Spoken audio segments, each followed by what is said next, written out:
Halo semuanya, kali ini kita bakal ngebongkar salah satu kampanye propaganda paling keren sekaligus paling gagal dalam sejarah Indonesia.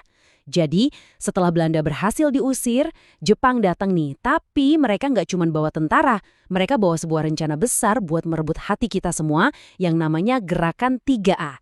Yuk kita lihat gimana ceritanya janji manis ini dimulai. Oke, biar paham konteksnya, kita mundur sedikit ke tahun 1905.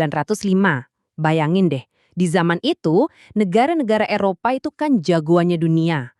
Nah, tiba-tiba, boom, Jepang, sebuah negara dari Asia, berhasil mengalahkan kekaisaran Rusia. Seluruh dunia kagetnya setengah mati. Kemenangan ini tuh bukan cuma soal menang perang loh. Ini kayak pengumuman resmi ke seluruh dunia.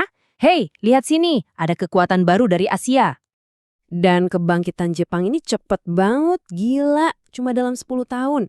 Di tahun 1895, mereka ngalahin Tiongkok. Terus 10 tahun kemudian, mereka hajar Rusia bukan cuma sekali, tapi 2 kali. Di darat mereka menang telak, di laut armada Rusia benar-benar dihancurin lebur. Jadi jelas ya, Jepang saat itu udah jadi kekuatan yang sama sekali nggak bisa dianggap remeh di Asia. Oke, sekarang kita fast forward ke Perang Dunia Kedua. Dengan rasa percaya diri yang tinggi banget, Jepang mulai ngelirik ke selatan, ke Asia Tenggara. Apa tujuannya?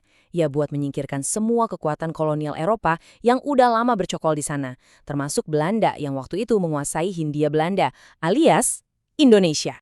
Nah, buat ngadepin Jepang yang lagi kuat-kuatnya, para sekutu ini panik dan bikin tim gabungan. Namanya keren, ABDACOM. Isinya Amerika, Inggris, Belanda, dan Australia. Tugas mereka cuma satu, jadi benteng terakhir buat nahan laju pasukan Jepang. Tapi ya, mereka ini ngelawan kekuatan yang lagi di puncak-puncaknya. Biar kebayang separah apa kekalahannya, lihat aja data ini. Di pertempuran Laut Jawa, pihak sekutu kehilangan hampir 2.300 orang tentara dan 8 kapal utamanya tenggelam. Sekarang coba bandingin sama Jepang. Korban mereka cuma 36 orang. Kapal utama yang tenggelam, 0. Ini kemenangan mutlak yang sekaligus jadi akhir dari 350 tahun kekuasaan Belanda di Indonesia. Oke, perangnya udah dimenangkan. Wilayahnya udah dikuasai. Tapi ada masalah baru kan? Menguasai wilayah pakai senjata itu satu hal, tapi menaklukkan hati dan pikiran orang-orangnya, nah itu tantangan yang beda level. Gimana caranya bikin rakyat Indonesia suka dan dukung Jepang? Pertanyaan inilah yang kemudian melahirkan sebuah kampanye propaganda raksasa. Dan inilah jawabannya, Gerakan 3A. Ini bukan ide yang muncul tiba-tiba ya, ini tuh udah direncanain matang-matang sama Sendenbu, Departemen Propaganda Resmi Jepang.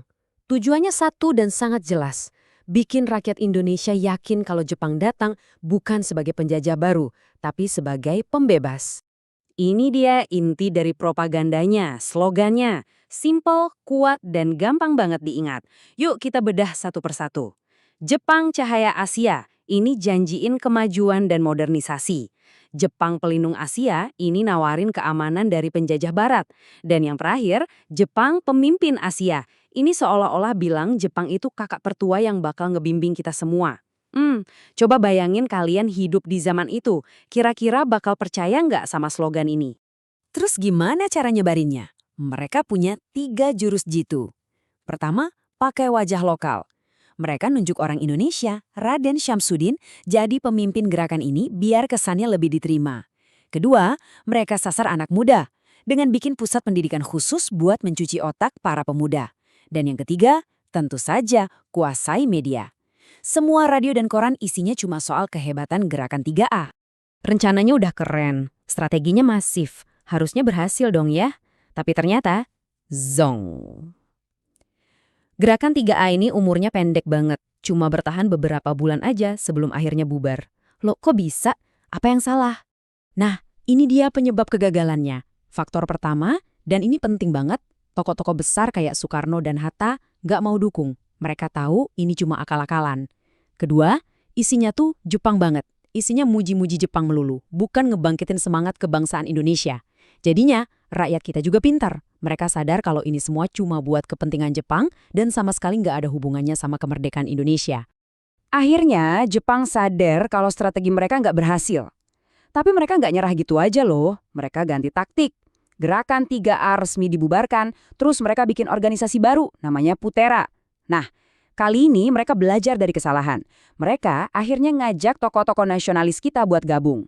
Sebuah pelajaran penting buat Jepang. Oke, ceritanya emang udah lama banget ya, terjadi puluhan tahun yang lalu.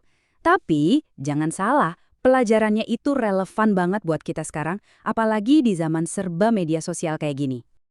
Jadi, apa aja sih yang bisa kita ambil dari kisah Gerakan 3A? Pertama, menang perang itu nggak sama dengan menangin hati rakyat.